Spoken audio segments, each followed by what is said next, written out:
ಎಲ್ರಿಗೂ ನಮಸ್ಕಾರ. ನಾನು ನಿಮ್ಮ ಕಲಾ. ಇವತ್ತಿನ ವಿಡಿಯೋದಲ್ಲಿ ಅವರೇ ತಪ್ಪರನ್ನು ಉಪಯೋಗಿಸ್ಕೊಂಡು ಬಸ್ಸಾರು ಮಾಡ್ತಾಯಿದ್ದೀನಿ. ಈಗಂತೂ 2 ತಿಂಗಳಿಂದ ಎಲ್ಲರ ಮನೇಲೂ ಎಲ್ಲೆಲ್ಲೂ ನಾನೇ ಅಂತಂದ್ಬಿಟ್ಟು ಮೆರೀತಾ ಇದೆ ಅವರೆಕಾಳು, ಅವರೇ ತಪ್ಪರು ಮತ್ತು ಇದ್ಕಿದ ಬೇಳೆ ಎಲ್ಲನ ಎಲ್ಲರ ಮನೇಲೂ ಯಾವುದೇ ತಿಂಡಿ ಮಾಡಲಿ ಅದಕ್ಕೆಲ್ಲನ ಹಾಕಿರ್ತಾರೆ. ತಿಂದು ಬೇಜಾರಾಗಿದ್ರು ಆದ್ರೂ ಒಂದು ಸ್ವಲ್ಪನೂ ಬೇಜಾರು ಮಾಡ್ಕೊಂಡಲ್ಲೇ ತಿಂತಲೇ ಇರ್ತಾರೆ. ಯಾಕೆಂದರೆ ಸೀಸನ್ನಾಗಿ ಬಂದಿರೋ ತರಕಾರಿಗಳನ್ನ ಅದರೊಳಗೂ ಅವರೆಕಾಳಂತೂ ತುಂಬ ಇಷ್ಟಪಟ್ಟು ನಮ್ಮ ಕರ್ನಾಟಕದಲ್ಲಿ ತಿಂತಾರೆ. ಇವತ್ತು ನೋಡಿ ಅವರೇ ತಪ್ಪರನ್ನು ಉಪಯೋಗಿಸ್ಕೊಂಡು ಯಾವ ರೀತಿ ಬಸ್ಸಾರು ಮಾಡೋದು ಅಂತಂದ್ಬಿಟ್ಟು ನಾನು ಇವತ್ತಿನ ವಿಡಿಯೋದಲ್ಲಿ ತೋರಿಸ್ತಾ ಇದ್ದೀನಿ. ನೋಡಿ, ಇಷ್ಟು ಎಳೆದಾಗಿರೋ ತಪ್ಪರನ್ನು ತೊಗೊಬೇಕು.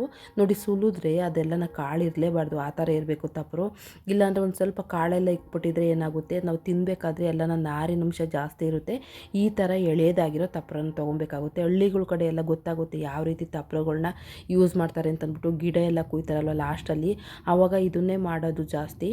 ಎಲ್ಲರೂ ತಪ್ಪರನ್ನೆಲ್ಲನ ತೊಗೊಂಬಂದು ನೋಡಿ, ಕಾಳು ಒಂದು ಸ್ವಲ್ಪ ಜಾಸ್ತಿ ಗಟ್ಟಿಗೆ ಇದೆಲ್ಲನ ಬಲ್ತಿಲ್ಲ, ತುಂಬ ಎಳೆದೇನೆ. ಯಾಕೆಂತಂದರೆ ಆವಾಗ ಗಿಡ ಎಲ್ಲ ಕುಯ್ದಿರ್ತೀವಲ್ಲ ಎಲ್ಲನೂ ತರ್ಕೊಂಬಂದ್ಬಿಡ್ತೀವಿ. ನೋಡಿ, ಈ ಥರನ ಎಲ್ಲ ಚೆನ್ನಾಗಿ ತೊಳ್ಕೊಂಡು ಚೆನ್ನಾಗಿ ಸೋಸ್ಕೊಬೇಕಾಗುತ್ತೆ. ಬೆಳಕಿಗೆ ಹಿಡಿದ್ಬಿಟ್ಟು ಒಂದೊಂದು ಹುಳ ಎಲ್ಲ ಇರುತ್ತೆ, ಆದಷ್ಟು ಬೆಳಕಿಗೆ ಹಿಡಿದ್ಬಿಟ್ಟು ನಾವು ತಪ್ಪರನ್ನೆಲ್ಲ ಸೋಸಬೇಕಾಗುತ್ತೆ. ಆದಷ್ಟು ಬೆಳಕಿರಬೇಕಾದ್ರೆ ನಾವು ಸೋಸ್ಕೊಳ್ಳೋದು ತುಂಬ ಒಳ್ಳೆಯದು ಅಂತ ಹೇಳ್ಬೋದು. ನೋಡಿ, ಈಗೆಲ್ಲ ತೊಳ್ಕೊತಾ ಇದ್ದೀನಿ. ಒಂದು ಸಲ ನೀಟಾಗೆಲ್ಲ ತೊಳ್ಕೊಬೇಕಾಗುತ್ತೆ. ನೋಡಿ, ತೊಳೆದಿರೋದನ್ನ ಈಗ ಕುಕ್ಕರಿಗೆ ಸೇರಿಸ್ಕೊಂಡು ನಾವು ಯಾವ ರೀತಿ ಬಸ್ಸಾರೆಲ್ಲನ ಯೂಸ್ ಮಾಡ್ತೀವೋ ಅದೇ ರೀತಿ ಮಾಡಬೇಕಾಗುತ್ತೆ. ಊರ ಕಡೆ ಎಲ್ಲನ ಹುಚ್ಚೆಳೆಲ್ಲ ಹಾಕ್ಬಿಟ್ಟು ತುಂಬ ಚೆನ್ನಾಗಿ ಮಾಡ್ತಾರೆ. ಅದ್ರ ಸೊಗಡು ಅಂತೂ ಒಂದು 4-5 ಮನೆಗೂ ಸಹ ಗೊತ್ತಾಗ್ತಾ ಇರುತ್ತೆ, ಇವತ್ತು ಇವ್ರ ಮನೆ ತಪ್ಪರನ್ನ ಯೂಸ್ ಮಾಡಿಬಿಟ್ಟು ಸಾಂಬಾರು ಮಾಡ್ತಾರೆ ಅಂತಂದ್ಬಿಟ್ಟು. ಅದು ಬೇಯೋದ್ರೊಳಗಡೆ ಈಗ ನೋಡಿ, ಹುಚ್ಚೆಳು ಅಂತ ಹೇಳಿದ್ನಲ್ಲ, ಆ ಹುಚ್ಚೆಳನ್ನ ನಾನು ಒಂದು 50 ಗ್ರಾಮ್ ತೊಗೊಂಡಿದ್ದೀನಿ. ಇದನ್ನು ಚೆನ್ನಾಗಿ ಹುರ್ಕೊಬೇಕಾಗುತ್ತೆ. ನಿಮಗೆಲ್ಲನ ಸಿಗುತ್ತೆ, ಮಾಮೂಲಿ ಎಲ್ಲ ಪ್ರಾವಿಜನ್ ಸ್ಟೋರ್ಗಳಲ್ಲೂ ಸಿಗುತ್ತೆ. ಉಪಯೋಗಿಸಿ, ಇದು ಸೊಂಟಕ್ಕೆಲ್ಲ ತುಂಬಾ ಒಳ್ಳೆಯದು. ಆದಷ್ಟು ಆಗಿಂದಾಗೆ ನಾವು ಹುಚ್ಚೆಳ್ಳನ್ನ ತಿಂತಾ ಇರೋದ್ರಿಂದ ನಮಗೆ ಮೂಳೆಗಳೆಲ್ಲ ಸ್ಟ್ರಾಂಗ್ ಆಗ್ತವೆ ಅಂತೆಲ್ಲ ಹೇಳ್ಬೋದು. ನೋಡಿ, ಈಗೆಲ್ಲ ಚಟಪಟ ಅಂತ ಸಿಡಿಯೋವರೆಗೂ ನಾವು ಆದಷ್ಟು ಚೆನ್ನಾಗಿ ಹುರ್ಕೊಬೇಕಾಗುತ್ತೆ. ಈಗ ಒಂದು ಬಾಣಲೆ ಇಟ್ಬಿಟ್ಟು ಒಗ್ಗರಣೆ ಮಾಡ್ಕೊಳೋದಕ್ಕೆ ಒಂದು ಬಾಣಲೆ ಇಟ್ಬಿಟ್ಟು ಎಣ್ಣೆ ಸೇರಿಸ್ಕೊತಾ ಇದ್ದೀನಿ. ಒಂದು 3-4 ಟೇಬಲ್ ಸ್ಪೂನ್ ಎಣ್ಣೆ ಹಾಕ್ಕೊತಾ ಇದ್ದೀನಿ. ಎಣ್ಣೆ ಕಾದಾದಮೇಲೆ ಸಾಸಿವೆ ಹಾಕ್ಕೊಂಡು ಸಾಸಿವೆ ಚೆನ್ನಾಗಿ ಸೇರಿಸ್ಕೊಬೇಕಾಗುತ್ತೆ. ಮತ್ತು ಜೀರಿಗೆ ಒಂದು ಸ್ವಲ್ಪ ಹಾಕ್ಕೊಂಡು ಒಂದು 5-6 ಈರುಳ್ಳಿನ ಕಟ್ ಮಾಡಿರೋದು, ಮತ್ತು ಖಾರಕ್ಕೆ ಬೇಕಾದಷ್ಟು ಮೆಣಸಿನ್ಕಾಯಿ, ಒಂದು ಸ್ವಲ್ಪ ಕರ್ಬೇವಿನ ಸೊಪ್ಪನ್ನು ಹಾಕ್ಬಿಟ್ಟು ಮಾಮೂಲಿ ಯಾವ ರೀತಿ ಡೈಲಿ ಎಲ್ಲ ಒಗ್ಗರಣೆ ಮಾಡ್ಕೊತೀವೋ ಅದೇ ರೀತಿ ಮಾಡ್ಕೊಬೇಕಾಗುತ್ತೆ. ತುಂಬ ಸಿಂಪಲ್ಲು, ತುಂಬಾ ಚೆನ್ನಾಗಿರುತ್ತೆ. ಆದಷ್ಟು ನಿಮಗೆ ಊರ ಕಡೆ ಎಲ್ಲ ಹೋದಾಗ ತಪ್ಪರ ಎಲ್ಲ ಸಿಕ್ಕಿದ್ರೆ ತೊಗೊಂಬಂದ್ಬಿಟ್ಟು ಮಾಡಿ. ಊರಲ್ಲೂ ಅಷ್ಟೇ ಮಾಡ್ತಾ ಇರ್ತಾರೆ, ಅವಾಗೆಲ್ಲ ಹಳ್ಳಿಗಳ ಕಡೆ ಅಂತೂ ಮಾಡ್ತಾ ಇರ್ತಾರೆ. ಈಗಿನ ಕಾಲದ ಮಕ್ಕಳಿಗೆಲ್ಲ ಅಷ್ಟು ಗೊತ್ತಿರೋದಿಲ್ಲ. ಏನು ಹಸುಗೆ ಹಾಕೋಂಥ ಸೊಪ್ಪನ್ನೆಲ್ಲ ತಗೊಂಬಂದು ತಿನ್ನಿಸ್ತೀರಾ ಅಂತ ಅಂತಾರೆ, ಮಕ್ಕಳೆಲ್ಲ ಆಡ್ಕೊತಾ ಇರ್ತಾರೆ. ಆದ್ರೂ ಇದೆಲ್ಲ ಸೊಗಡೆಲ್ಲ ಮತ್ತೆ ಸಿಗೋದಿಲ್ವಲ್ಲ, ಆದಷ್ಟು ಮಾಡ್ಕೊತೀನಿ.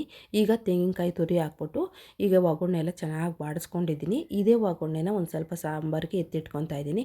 ಒಂದು 3 ಸ್ಪೂನ್ ಎತ್ಕೊಂಡ್ರೆ ಸಾಕಾಗುತ್ತೆ. 3 ಸ್ಪೂನ್ ಅಲ್ಲ, ಒಂದು 3 ಸೌಟು ಎತ್ಕೊತಾ ಇದ್ದೀನಿ.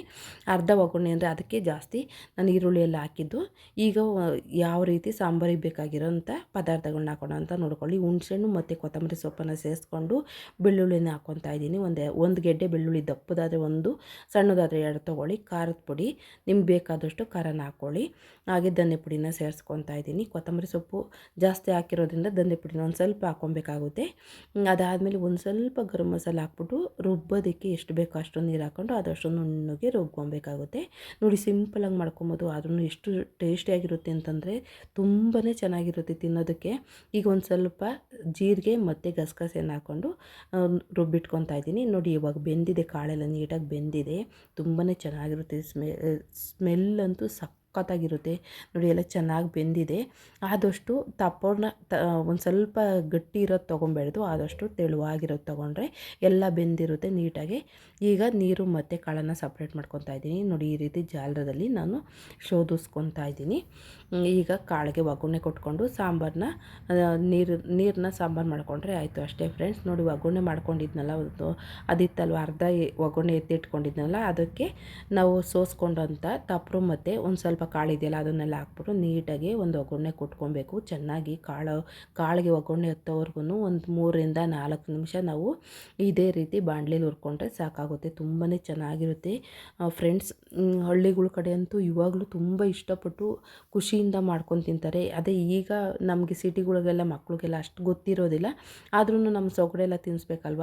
ಮತ್ತು ಈ ಸೊಗಡೆಲ್ಲ ತಿನ್ನೋದ್ರಿಂದ ಚರ್ಮಕ್ಕೆ ಕಾಂತಿ ಎಲ್ಲ ಚೆನ್ನಾಗಿ ಬರುತ್ತೆ. ಈಗೆಲ್ಲ ಮೈಕೈ ಎಲ್ಲ ಹೊಡೆಯುತ್ತೆ ಅಂತ ಅಂತಂದ್ಬಿಟ್ಟು ಚರ್ಮ ಎಲ್ಲ ಹೊಡಿತಾ ಇರುತ್ತೆ ಅಂತಂದ್ರಲ್ಲ, ಅದಕ್ಕೆ ತುಂಬಾ ಚೆನ್ನಾಗಿ ಬರುತ್ತೆ. ಅದಕ್ಕೋಸ್ಕರ ಸೊಗಡು ಕಾಯಿನೆಲ್ಲ ಜಾಸ್ತಿ ತಿನ್ನಬೇಕು.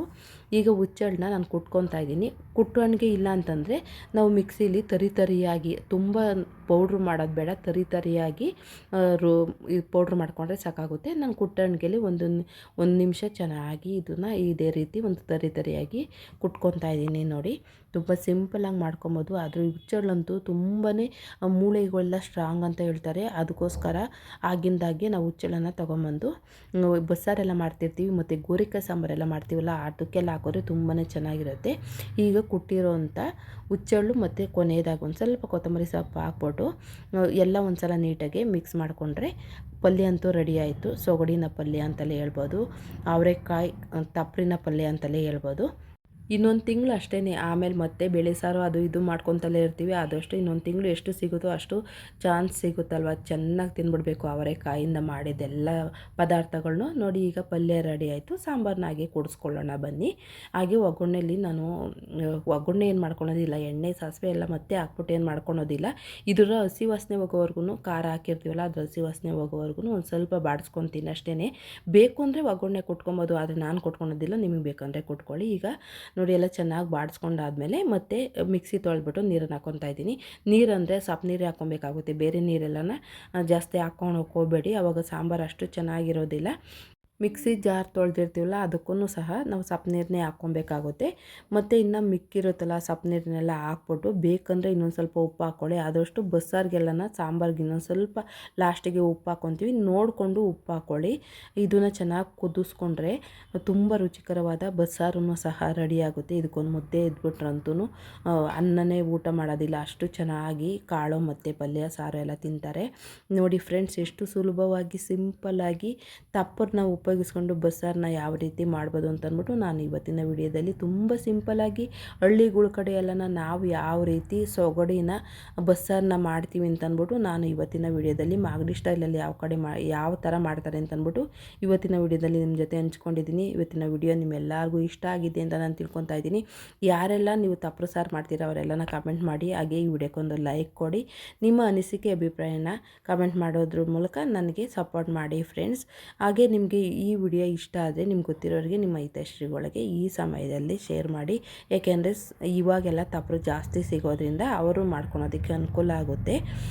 ನೋಡಿದ್ರಲ್ಲ ಎಷ್ಟು ಸಿಂಪಲಾಗಿ ಸರಳವಾಗಿ ನಮ್ಮ ಹಳ್ಳಿಗಳ ಕಡೆ ಎಲ್ಲನ ಯಾವ್ಯಾವ ರೀತಿ ತಿಂಡಿ ತಿನಿಸುಗಳನ್ನ ತಿಂತಾರೆ ಅಂತಂದ್ಬಿಟ್ಟು ನಾನು ಆದಷ್ಟು ಹಳ್ಳಿಗಳ ಕಡೆ ಮಾಡೋವಂಥ ತಿಂಡಿ ತಿನಿಸುಗಳನ್ನ ಮಾಡೋದಕ್ಕೆ ಟ್ರೈ ಮಾಡ್ತಾಯಿದ್ದೀನಿ.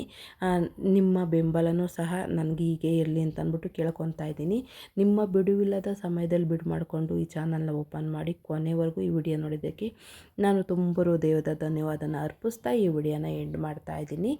ಮತ್ತೊಂದು ಹೊಸ ರೆಸಿಪಿಯೊಂದಿಗೆ ಮತ್ತೊಮ್ಮೆ ಭೇಟಿಯಾಗೋಣ. ಅಲ್ಲಿವರೆಗೂ ಧನ್ಯವಾದಗಳು. Thank you friends.